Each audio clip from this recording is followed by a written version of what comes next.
Hi friends, అందరూ ఎలా ఉన్నారా? బాగున్నారా ఫ్రెండ్స్? నేను మీ చంద్రశేఖర్, పవిత్ర జీవనం ఫ్రెండ్స్. నేను మీకోసం, నా కోసం, మన కోసం, మన ఆరోగ్యం కోసం నేను ప్రతిరోజు ఒక వ్యాయామం కానీ, ఒక ఆసనం కానీ, యోగాసనం కానీ దాని గురించి మీకు చెప్తాను. దాని గురించి నేను చెప్పడమే కాకుండా మీ కళ్ళ ముందరే ఆ ఆసనం వేసి చూపిస్తాను. ఆ ఆసనం వేసి చూపించడమే కాకుండా అది మన శరీరానికి ఎంతలా ఉపయోగపడుతుందో, దానివల్ల మనకు ఎన్ని ప్రయోజనాలు ఉన్నాయో నేను మీకు వివరంగా చెప్తాను ఫ్రెండ్స్. విషయానికి వస్తే మన జీవన శైలిలో మనం రోజు బిజీ షెడ్యూల్లో తిరుగుతూ ఉంటాం ఫ్రెండ్స్. మన రోజువారీ జీవితంలో అసలుకి ఇలా మన శరీరానికి మనం కనీసం 1% కూడా మనం టైం కేటాయించాం. బిజీ షెడ్యూల్లో తిరుగుతూ ఉంటాం ఫ్రెండ్స్.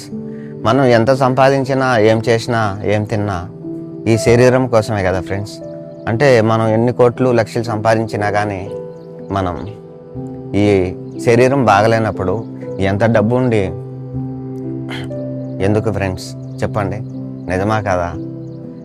ఎన్నో ఆస్తుల కోసం, అంతస్తుల కోసం మన శరీరాన్ని మనం పట్టించుకోక, టయానికి తినక, టయానికి ఈ శరీరానికి కొద్ది కూడా మన కోసం ఈ శరీరం ఇంతలా తాపత్రయపడుతుంది, ఇంతలా కష్టపడుతుంది, కనీసం ఒక్క నిమిషం కూడా మనం ఈ శరీరాన్ని పట్టించుకోవడం లేదే. అలా పట్టించుకోకపోవడం వల్ల మనకి చూస్తూనే ఉంటాం కదా, హాస్పిటల్లో రోజు చూస్తూనే ఉంటాం ఎంతమంది 99% మన ఆరోగ్యానికి మనం మంచి పోషణ ఇవ్వకపోవడం, ఆహారం ఇవ్వకపోవడం, కనీసం రోజుకి ఒక 30 నిమిషాలైనా కానీ, ఒక అరగంట అయినా కానీ, ఒక చిన్నపాటి వ్యాయామం కానీ, కనీసం ఒక ధ్యానం కానీ, యోగాసనం కానీ మన శరీరానికి ఏది ఉపయోగపడుతుందో, ఏ ఆసనం అయితే కనీసం కుర్చీలో అయినా కూర్చొని ఒక ఆసనం వేయగలము, కనీసం ఒక అరగంట అయినా చాలు. మనకు రోజు 24 గంటల్లో ఈ శరీరం కోసం కనీసం ఒక అరగంట అయినా మనం కేటాయించలేము ఫ్రెండ్స్. చెప్పండి. ఓకే ఫ్రెండ్స్, నేను నా వంతు మీకోసం నేను మంచి చేయాలని చూస్తున్నాను. మన అందరి ఆరోగ్యం కోసం వీలైనంత వరకు కొంతమంది అయినా కానీ, కనీసం ఒకరిద్దరైనా కానీ నేను చెప్పిన మాటలు విని అనుసరిస్తూ నా జీవన విధానంలో నేను ఏం చేస్తూ ఉంటాను. నేను కూడా చాలా లావు ఉన్నా ఫ్రెండ్స్. ఇప్పుడు కూడా ఇంకా కొద్దిగా లావే ఉన్నాను, ఇంకా తగ్గించాలి ఫ్రెండ్స్. ఇలా మీకు చెప్తూ నా శరీరాన్ని నేనే తగ్గించుకోవడమే కాకుండా ఇంకా నేను ఒక 5 కిలోలు తగ్గాలి. 75 ఉన్నాను, 70కి రావాలి ఫ్రెండ్స్. నేను చూస్తూనే ఉండండి. నేను తగ్గడమే కాకుండా మీరు కూడా ఎలా తగ్గాలో నేను చూపిస్తాను. చూపించి నేను దాని ప్రయోజనాల గురించి కూడా చెప్తాను. ఓకే ఫ్రెండ్స్, మనం విషయానికి వస్తే మనం ఏది చేయాలన్నా కానీ ఫస్ట్ ఒక వ్యాయామం కానీ, ఒక యోగాసనం కానీ వెయ్యాలి అని అనుకుంటే మనం ఫస్ట్ ఆఫ్ ఆల్ ఒక ప్రశాంతమైన చోటు చూసుకోవాలి ఫ్రెండ్స్. ఒక ప్రకృతి మనకు పచ్చదనం అంటే ఎక్కడైనా కానీ, ఒక పల్లెటూరులో కానీ, ఒక సిటీలలో కానీ ఉంటుంది కదా. అంటే మనం రోజు పొల్యూషను, అక్కడ ట్రాఫిక్లో, అంటే ఇంటి దగ్గర చేసే కన్నా ఇంటి దగ్గర ఒకవేళ మీకు గ్రీనరీ, చెట్లు ఉన్నాయండి, కూర్చొని మంచిగా ప్రశాంతంగా ఉండాలంటే అక్కడ చేసుకోవచ్చు. అంటే మనకు ప్యూర్ ఆక్సిజన్ రావాలి, అంటే హెల్త్కి మనకు మంచి 100% ప్యూర్ రావాలి. అంటే ఆక్సిజన్ మనకు శరీరానికి చాలా అవసరం కదా.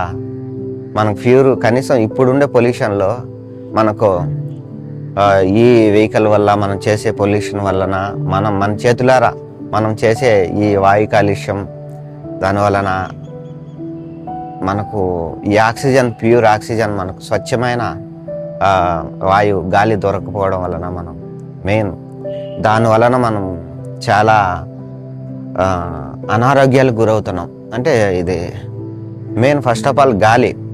ఆ గాలే మనకు ముందు మనకి గాలి ముఖ్యం, తర్వాత వాటర్ నీళ్ళు, తర్వాత ఆహారం. ముందు మన గాలికి మెయిన్ ఇంపార్టెంట్ ఇవ్వాలి ఫ్రెండ్స్. ముందు మనకి ప్యూర్ ఆక్సిజన్, మనకి గాలి వాయువు అనేది మనం పీల్చగలిగితే, అంటే బయట పోయినప్పుడు తప్పదు, కనీసం ఇలా రోజుకి ఒక గంట కానీ అరగంట కానీ టైం కేటాయించి ఇలా పచ్చదనంలో ఒక అరగంట కానీ గంట కానీ ఇలా మంచి ఆక్సిజన్ ద్వారా మనం, అంటే మీరు ఏ వ్యాయామాలు చేయకున్నా కానీ ఏం చేయకున్నా కానీ కనీసం ఇలాంటి చోట ఒక అరగంట గంట కానీ కూర్చొని ప్రశాంతంగా ఎటువంటి ఆలోచన లేకుండా కాసేపు అలా కూర్చొని, మీకు వీలైన పొజిషన్లో కూర్చొని, ఎలా వీలైతే అలా కూర్చొని ప్రశాంతంగా ఎటువంటి ఆలోచన లేకుండా ఒక అరగంట కానీ కూర్చొని వెళ్ళండి. ఎందుకంటే ఆ ఆక్సిజన్ వల్ల కూడా మనకు లోపల ఉండేది కొద్దిగా క్లీన్ అవుతుంది, ఊపిరితిత్తులో ఉండేది. ఈ ద్వారా ఈ ఆక్సిజన్ అది వెళ్ళి ఆక్సిజన్ మన లోపల ఉండేది చెడు ఆక్సిజన్ బయటకు వెళ్ళిపోతుంది ఫ్రెండ్స్. ఎందుకంటే ఈ పచ్చదనం అనేది మనకు దేవుడు ఇచ్చిన వరమే కదా. అందుకే ఫ్రెండ్స్, మీరు ఏదైనా వ్యాయామం కానీ యోగాసనం చేయాలన్నా ప్రశాంతమైన చోటికి వెళ్ళి మీరు ఎటువంటి డిస్టర్బెన్స్ లేకుండా ప్రశాంతంగా ఉండి చేసుకోండి ఫ్రెండ్స్. చూస్తున్నారు కదా నేను ఎటువంటి ప్లేస్లో ఉన్నానో. ఎవరైనా ఉండొచ్చు, కానీ మనకు ఎంతమంది అయినా ఉండొచ్చు. అంటే మనం చేసేది ఇది వ్యాయామం కానీ యోగాసనం కానీ ఒక ధ్యానం కానీ ప్రశాంతంగా ఉండాలి. ప్రశాంతంగా చేసుకుంటే మన మనసు కూడా ప్రశాంతంగా ఉంటుంది, శరీరం కూడా చాలా కూల్గా ఉంటుంది. ఈరోజు టెన్షన్ జీవితంలో కనీసం ఈ మెదడులో ఎన్ని ఆలోచనలు, ఎన్ని సమస్యలు, రోజువారీ జీవితంలో ఎన్ని సమస్యలు ఉంటాయో, ఎన్నికి మనకు ఉదయం లేచినప్పటి నుంచి సాయంత్రం వరకు టెన్షన్ ఎన్ని సమస్యలు, ఎన్ని బాధలు, అవన్నీ మనం ఎదుర్కొని ఈ మెదడు, ఈ తలకాయ బరువు ఎక్కిపోయి తలనొప్పి వచ్చేస్తూ చూస్తూ ఉంటాం కదా. కష్టపడి వచ్చి కనీసం సాయంత్రము నిద్ర కూడా రాదు ఈ ఆలోచన వలన. ఎందుకంటే అవి మనం తెచ్చుకునేవి కాబట్టి అది మనమే పోగొట్టుకోవాలి. ఇలాంటి రిలాక్సేషన్ చేసి ప్రశాంతత చోటుకు వచ్చి అటువంటి అన్నిటి ఆలోచనలు దూరం చేసుకుంటే కొంతవరకు ఈ బుర్రలో ఆ ఖాళీ నింపుకుంటే, అంటే వేస్ట్ అంతా తీసి చెత్త అంతా అవతల పారేసి మన బుర్రలో మనం ప్రశాంతంగా ఉంటే ఇంకా మనసు హ్యాపీగా, సంతోషంగా, ఉల్లాసంగా, అటువంటి ఆలోచన లేకుండా ఉంటే బయట కూడా మనం ప్రశాంతంగా అందరితో హ్యాపీగా మాట్లాడతాం, సంతోషంగా మాట్లాడతాం. అంటే మన ఈ మైండ్లో, మన బుర్రలో ఎటువంటి ఆలోచన లేకుండా ఫ్రీగా ఉంటే అందరితో మనం హ్యాపీగా మాట్లాడతాం, మోకం నలుచుకోకుండా ఏదో పోగొట్టుకున్నాడు మాదిరిగా. ఈయనకేంది ప్రపంచంలో ఉన్న బాధ అంతా ఈయనకి ఉండేటట్టు కనిపిస్తూ ఉంటారు కదా కొంతమంది. అలా కనిపించడం మనం వర్క్ టెన్షన్స్, మన ఒత్తిళ్ళు, ఇంట్లో సమస్యల వల్లనే మనం అలా ఉంటాము.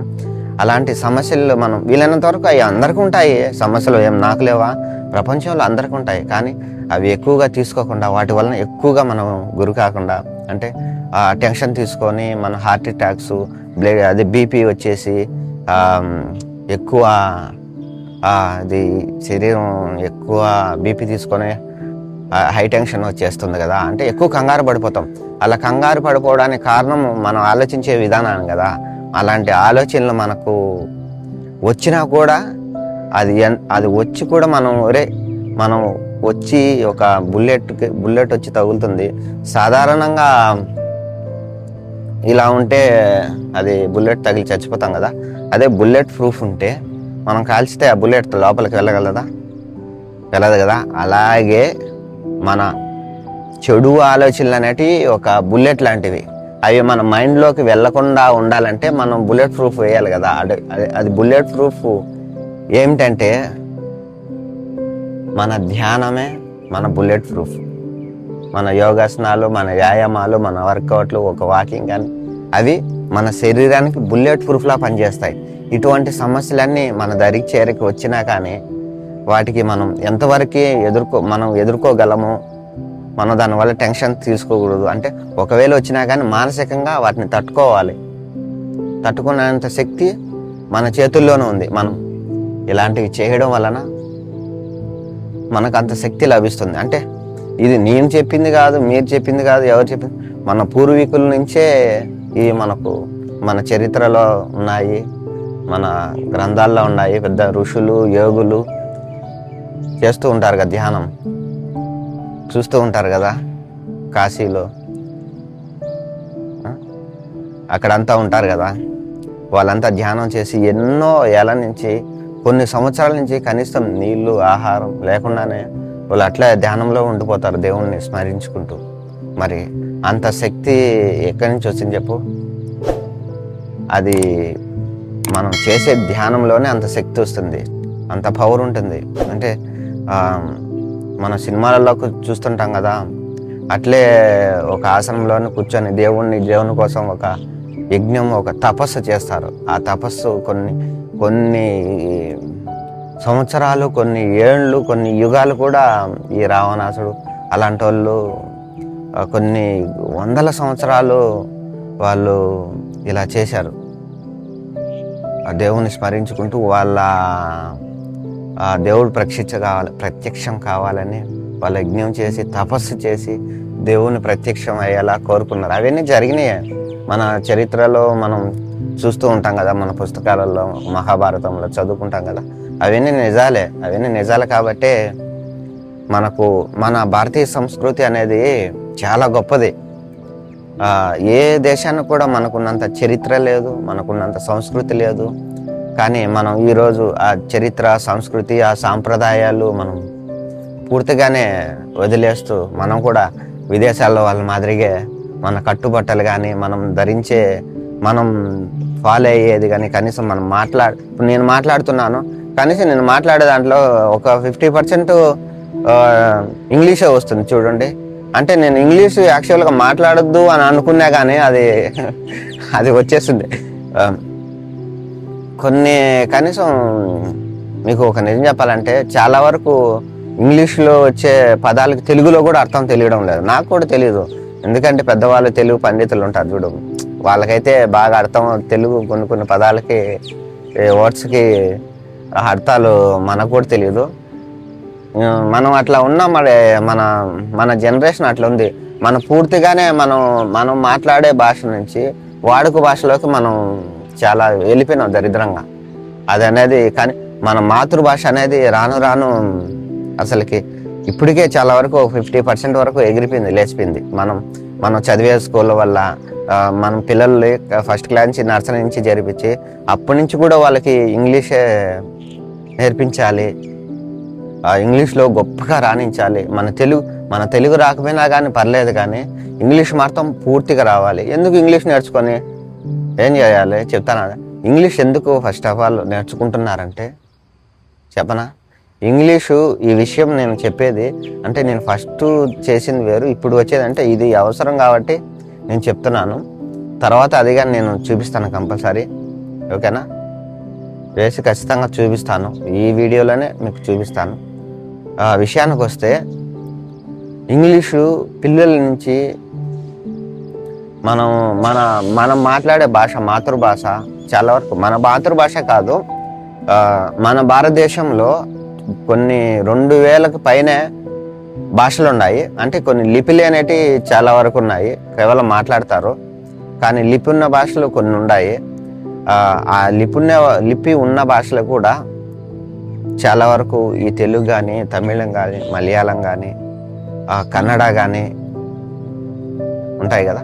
అవి కొన్ని భాషల్లో అవి కూడా ఈ రాను అవి పూర్తిగా మర్చిపోయి క్లోజ్ చేసి అందరూ కూడా ఇంగ్లీషే నేర్చుకుంటున్నారు. ఫ్రెండ్స్, విషయానికి దరిద్రానికి వస్తే ఒక ముఖ్యమైన ఉంది. కనీసము మన తెలుగు వాళ్ళ తల్లిదండ్రులు మాట్లాడే భాష, తెలుగు భాష పిల్లలు మాట్లాడలేకపోతున్నారు. ఫ్రెండ్స్, అర్థం చేసుకోండి. అంటే ఇప్పుడు అమెరికాలో ఉంటారు కదా, అమెరికాలో చూస్తూ ఉంటాము. అంటే ఇక్కడి నుంచి వెళ్ళిన వాళ్ళే అక్కడ తెలుగు మర్చిపోయి ఇంగ్లీష్ నేర్చుకొని కనీసం వాళ్ళ అమ్మమ్మ తాతయ్యతో కూడా తెలుగులో మాట్లాడకుండా వాళ్ళు ఇంగ్లీష్లోనే మాట్లాడతారు. ఎందుకు ఫ్రెండ్స్ ఇవన్నీ? దేనికోసం, ఏం లాభం కోసం ఫ్రెండ్స్? మన దేశంలో పుట్టి, మన రాష్ట్రంలో, మన పల్లెటూరులో మనం పుట్టి, ఇక్కడ మనం చదువుకొని, ఇక్కడి నుంచి చదువుకొని మనం విదేశాలకు పోయి మనం ఏమో అక్కడ ఉద్ధరించాలని, మన సేవ వాళ్ళకి చేయాలా ఫ్రెండ్స్? మనం ఇక్కడే ఉండి మనం వీలైన కాడికి మన తల్లిదండ్రుల్ని మనమే చూసుకుంటూ, వాళ్ళు మనం కన్నీ ఈ ప్రపంచంలోకి, ఇంత అందమైన ప్రపంచంలోకి వాళ్ళు మనల్ని ఆహ్వానించారు. అలాంటప్పుడు మనం వాళ్ళకి సేవ చేసుకోవాలి ఫ్రెండ్స్. మన ధర్మం అది, నిజమా కదా? వాళ్ళని చూసుకోవాలి. మరి మనం వాళ్ళు మన కోసం చేస్తున్నారు. ఎందుకంటే గొప్పగా చదువుకోవాలి, గొప్పగా చదువుకొని ఇంగ్లీష్ గొప్పగా చదువుకొని, వాళ్ళకి తెలియదు అందరూ నా కొడుకు సింగపూర్లో ఉన్నాడు, నా కొడుకు అమెరికాలో ఉన్నాడు, రష్యాలో ఉన్నాడు, ఆస్ట్రేలియాలో ఉన్నాడు అని చెప్పుకుంటున్నారు తప్ప అన్ని దేశాలకు వెళ్ళి ఏం చేయాలని? అన్ని దేశాలకు వెళ్ళి ఏం చేయాలి? ఏం చేస్తున్నారు? ఈ దేశంలో లేకుండా తల్లిదండ్రుల్ని ఇక్కడ వదిలేసి పోయి అక్కడే ఇంక సెటిల్ అయిపోతారు. తల్లి చనిపోయినా రారు, తండ్రి చనిపోయినా రారు. కొన్ని కోట్లు ఉంటాయి ఆస్తులు ఇక్కడ, కానీ ఆస్తులు కూడా వాళ్ళకి అవసరం లేదు. ఆస్తులు కూడా వాళ్ళకి అవసరం లేదు. పోమ్మా ఎవరికైనా ట్రస్ట్ కైనా ఇచ్చేసే, లేకుంటే ఎవరికైనా దానం చేసే, ఆస్తులు వద్దు, మాకు అంతస్తులు వద్దు, ఏమీ వద్దు, మేము ఇక్కడే ఉంటాము అని. ఒకవేళ వాళ్ళు చనిపోయినా కానీ ఎవరికొరికి ఉంటారు కదా బయట, వాళ్ళకి డబ్బులు ఇచ్చి ఆ కార్యక్రమాన్ని వాళ్ళు అక్కడే పూర్తి చేసుకుంటారు ఫ్రెండ్స్. ఇంతకన్నా దరిద్రమైన విషయము ఇంకేముంటుంది ఫ్రెండ్స్? ఆలోచించండి. మనం ఇక్కడే మనకున్న కొద్దిపాటిలోనే మనం కూలి చేసుకుంటాం, నాన్న చేసుకుంటాము. మన పిల్లలు మన కళ్ళ ముందరే ఉండి మన తల్లిదండ్రుల్ని మనం చూసుకుంటూ, మనకు ఉన్నంతలోనే, మనకేమైనా కోట్లు రావాల్సిన అవసరంలా, మనం ఉన్నంతలోనే హ్యాపీగా బ్రతుకుదాం. మన దేశంలోనే మనకున్న తెలివిని మనమే ఉపయోగించు, మన దేశాన్ని మనమే డెవలప్మెంట్ చేసుకోవచ్చు కదా. అలా ఎందుకు ఆలోచించడం లేదు? అక్కడ అమెరికాలో పెద్ద పెద్ద CEO స్థాయిలో మన ఇండియన్స్ ఉన్నారు. కాకుంటే అక్కడ అంతా మంచి వాళ్ళ మైండ్ని అంతా అక్కడ వాళ్ళ దేశాలకి వాళ్ళు పెడుతున్నారంటే వాళ్ళ దేశ అభివృద్ధికి మన దేశంలో నుంచి పోయి మనం వాళ్ళ అభివృద్ధికి మన పాట పడుతున్నాం. ఇది ఎంతవరకు కరెక్ట్ చెప్పండి ఫ్రెండ్స్? మనం ఇక్కడ పుట్టి, ఇక్కడ పెరిగి, మనం ఇక్కడ నాలెడ్జ్ని సంపాదించుకొని అది మన బయట దేశాలకి ఉపయోగిస్తున్నాం. ఇది చాలా వరకు తప్పు. నేను చెప్పింది కూడా చాలా వరకు ఈడేందో ఇట్లా మాట్లాడుతున్నాడు, వీనికేం తెలుసా అని అడుగుతారు. అడగని ఫ్రెండ్స్, నాకేం ఇబ్బంది లేదు. కాబట్టి మన కోసం, మన దేశ భవిష్యత్తు కోసం నేను చెప్తున్నాను. మనకు వీలైనంత వరకు ఇక్కడే ఉండి కష్టపడి మన దేశాన్ని మనమే బాగు చేసుకుంటే చాలా బాగుంటుంది. ఎందుకంటే ఇది మనం ఇప్పుడు కోసం కాదు, మన కోసం, మన పిల్లల కోసం, మన భవిష్యత్తు కోసం మనం ఇప్పటి నుంచి ఆలోచించాలి. లేకుంటే ఇప్పటికే చాలా వరకు మన దేశ భవిష్యత్తు పోయింది ఫ్రెండ్స్. మన వలన, మన యువత వలన మనం ఇప్పటికైనా మంచి ఆలోచన తీసుకొని మనం ఏం చేయాలి దీని గురించి మనం పూర్తిగా ఆలోచించి ఒక మంచి డెసిషన్ తీసుకొని మన అభివృద్ధి కోసం మనమే పాటుపడితే అంతకన్నా మనం చేయగలిగింది ఏముంటుంది ఫ్రెండ్స్? మన దేశ అభివృద్ధి కోసం మన దేశం వైపు కన్నెత్తి చూడాలన్నా కానీ భయపడాలి. అంతలా మనమే మన దేశాన్ని మనం అభివృద్ధి చేసుకోవాలి. చూస్తున్నాం కదా, అమెరికా వాడు వలన మన దేశాన్ని మనం ఎలా భయపడుతున్నాడో. అమెరికా వాడు ఎన్ని లేనిపోని ట్యాక్సెస్ వేస్తున్నాడు, పన్నులు వేస్తున్నాడు. అదే మన దేశం మనమే అభివృద్ధి చేసుకుంటే ఇవన్నీ మనకు ఉంటాయి ఫ్రెండ్స్. మనకు